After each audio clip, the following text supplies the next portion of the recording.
It's because I'm black, isn't it? Immediately my stupid teacher backed off. Things slowly quieted down when I was in 6th grade, but Ria was plotting something. I used to draw anime a lot. I wasn't any good, but I practiced every single day and slowly my skills were improving. I was drawing the main cast of Sailor Moon during my free period and it was a decent first attempt really. For once there were no stray pencil marks and I didn't have to erase as much. I left to go to the bathroom and when I came back my drawing was ruined. It had pen marks everywhere with racial slurs and permanent marker all over it. I was devastated and broke down. I worked so hard on that drawing and it was vandalized with hate. I looked over to a group of desks where Ria was sitting and I saw her laughing. She and a couple of her girlfriends were saying how funny it was that I was crying over a stupid picture and I saw that she had that stupid permanent marker on her desk. I marched up to her and yelled at her. I demand to know what it is about me that she hates so much. Why was she acting like a racist towards me when I did nothing to her? I was crying. I was screaming and my teacher told both of us to go to the office. I thought we were finally going to solve the issue but as always I was wrong. My principal looked at the both of us and said that I should apologize to Ria. I honestly didn't know what to feel at that moment. I realized that Ria was getting away with her racism and there was nothing I could do about it.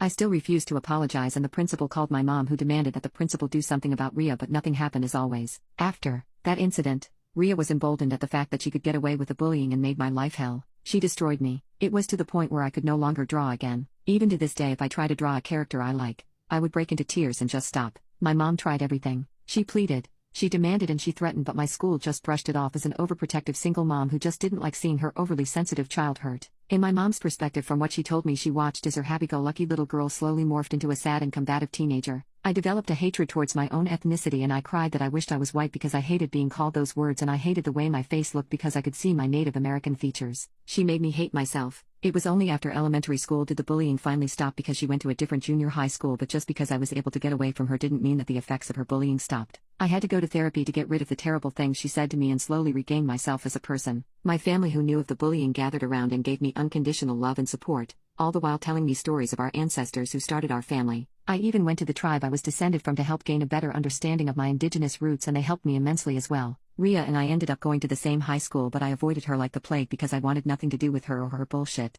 Ria was a model student and during Black History Month, we used to have an assembly where we talked about the great black figures in history. She would always go on the podium and talk about how proud she was of her race and that we should embrace everyone of different race, religion and all that good stuff. It took all of my willpower and constant reminding of myself that what happened in elementary school was in the past to not laugh and roll my eyes. I just thought she was a piece of work. Thankfully, I'd get my chance to get back at her soon enough.